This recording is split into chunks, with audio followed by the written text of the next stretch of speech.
आप सभी लोगों को स्वतंत्रता दिवस के इस पावन पर्व पर बहुत बहुत हार्दिक शुभकामनाएं। मैं दो लाइनों से अपनी बात शुरू करूंगा। बिस्मिल इस तराने को हमेशा गाया करते थे कि सरफरोशी की तमन्ना अब हमारे दिल में है, देखना है जोर कितना बाजुए कातिल में है, वक्त आने दे बता देंगे तुझे ए आसमां, हम अभी से क्या बताएं क्या हमारे दिल में है। ये तराना अमर हो गया।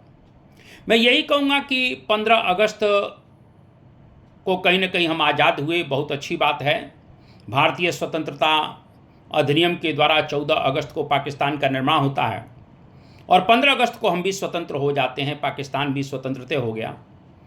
लेकिन 15 अगस्त स्वतंत्रता के साथ साथ विभाजन के लिए भी याद किया जाता है, उस विभाजन की विभीषिका के लिए याद किया जाता है। मैं ये कहना चाहता हूँ, ये कहीं ना कहीं देश का ही विभाजन नहीं हुआ, उन रिश्तों का भी विभाजन हुआ, उन भावनाओं का भी विभाजन हुआ जिनका कहीं ना कहीं जिनसे लोग अपने वतन के साथ जुड़े रहते हैं। मैं ये कहना चाहता हूं, उस समय के हुक्मरानों ने बैठकर कहीं ना कहीं टेबल पर तय कर लिया अपने स्वार्थों के लिए। मैं ये कहना चाहता हूं कि उस समय के हुक्मरानों ने अपने स्वार्थों के लिए टेबल पर बैठकर देश के विभाजन को कर दिया। लेकिन विभाजन को करने के समय उन्होंने यह नहीं सोचा कि जो करोड़ों लोग हैं उनका क्या होगा, उनकी व्यवस्था कैसे की जाएगी, उनकी सुरक्षा का प्रबंध कैसे होगा। आपको सिंहासन पर बैठने की बड़ी जल्दी थी, मैं ये बात जान रहा हूं, लेकिन आपने उन करोड़ों लोगों के कुलना के जीवन के विषय में क्या सोचा था, यह कुलना के इतिहास में आपसे प्रश्न किया जाएगा। आपको बताना चाहता हूं कि विभाजन की त्रासदी के दौरान लगभग सांप्रदायिक दंगे बड़े पैमाने पर हुए और लगभग 20 लाख लोगों की हत्या की गई।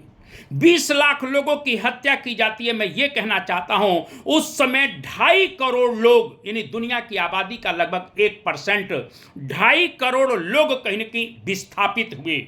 और जो विस्थापित हुए उनके बारे में आपने क्या सोचा, इतिहास यह भी प्रश्न आपसे करेगा। क्योंकि जो लोग कहीं ना कहीं भारत से पाकिस्तान या पाकिस्तान से हिंदुस्तान गए, उनके रहने के लिए, खाने के लिए, उनकी सुरक्षा का, उनके कारोबार का आपने क्या प्रबंध किया, यह आपसे प्रश्न आपसे बिल्कुल पूछा जाएगा। मैं ये कहना चाहता हूं, सन 47 का सबसे बड़ा जो कहर ढहा है, गिरा है, त्रासदी जिसे कहते हैं, वो महिलाओं के ऊपर हुई। मैं यह कहना चाहता हूं, इस विभाजन के दौरान कम से कम 1 लाख महिलाओं की हत्या की गई। इस विभाजन के दौरान लाखों महिलाओं की अस्मत इज्जत को लूटा गया। इस विभाजन के दौरान दोनों ही धर्मों की महिलाओं के साथ जुल्म होता है। लाखों महिलाओं को भारत हो चाहे पाकिस्तान हो रोक लिया जाता है, उनका अपहरण किया गया, उनका रेप किया गया, उन्हें निर्वस्त्र करके सार्वजनिक रूप से घुमाया गया। मैं ये पूछना चाहता हूं जिन्ना साहब, चाहे कहीं कि नेहरू साहब, कि आपको तो गद्दी की भूख थी, लेकिन हमारी बहन बेटियों की सुरक्षा के लिए आपने क्या प्रबंध किया, मैं ये जानना चाहता हूं। और इतिहास आपसे हमेशा इन प्रश्नों को करेगा, इस बात को ध्यान रखिएगा, क्योंकि लाखों लोगों के गुनहगार आप लोग हैं। और मैं ये कहना चाहता हूं कि आप इस बात को थोड़ा सा ध्यान रखिए सर, कि बहुत सी महिलाओं ने खुदकुशी भी किया है। जब उनके साथ कहीं के रेप का भय हुआ, जबरन धर्म परिवर्तन की बात हुई, तो उन्होंने कुएं में कूद कर कुलना के खुदकुशी कर दी। मैं ये कहना चाहता हूं, 1950 में कहने की लियाकत, यानी नेहरू लियाकत कहने की फार्मूला आता है, समझौता होता है, और उसमें बड़े पैमाने पर महिलाओं की अदला बदली हो जाती है। लेकिन कहीं ना कहीं उन महिलाओं को उनके परिवारों ने अपवित्र मानकर अस्वीकार कर दिया, स्वीकार नहीं किया। मैं ये कहना चाहता हूं, उन महिलाओं के सामने आखिर कुलना के आगे की समस्या हो गई। ये सब विभाजन की त्रासदी है और इसके लिए सिर्फ 2 लोग जिम्मेदार हैं, एक का नाम नेहरू और दूसरे का नाम जिन्ना है। गांधी जी, आप तो आमरण अनशन हर बात पर कर दिया करते थे। आपको तो अंदेशा हो गया था कि 16 अगस्त 1946 को डायरेक्ट एक्शन डे मनाया जा रहा है।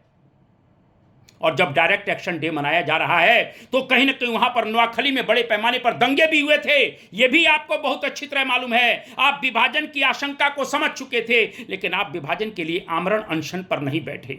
आप इस विभाजन को रोकने के लिए आमरण अनशन पर नहीं बैठे, क्योंकि उस समय देश की स्वतंत्रता आंदोलन के आप भीष्म पितामह हैं। इसीलिए आपको भी इतिहास कटघरे में हमेशा खड़े करेगा। मैं ये कहना चाहता हूं, मैं यही कहूंगा, ये क्रांतिकारी जो फांसी के फंदे पर झूले, क्या वो इसी दिन के लिए झूले थे कि यह देश बटेगा, महिलाओं की इज्जत और अस्मत लूटी जाएगी, लाखों लोगों का नरसंहार होगा। कहीं ना कहीं इस प्रश्न को इतिहास हमेशा प्रश्न करेगा। और मैं ये कहना चाहता हूं, उस समय के हुक्मरान सिर्फ और सिर्फ गद्दी के लिए मर रहे थे। इसीलिए कहीं न कहीं विभाजन के दौरान बड़े पैमाने पर हिंसा, अत्याचार, अन्याय और बलात्कार हुआ। और इन सभी प्रश्नों का कहीं न कहीं इतिहास हमेशा जब भी 15 अगस्त आएगा जवाब मांगेगा। मैं ये कहना चाहता हूं, इन्हीं शब्दों को मैं रखूंगा। जय हिंद, जय भारत, वंदे मातरम।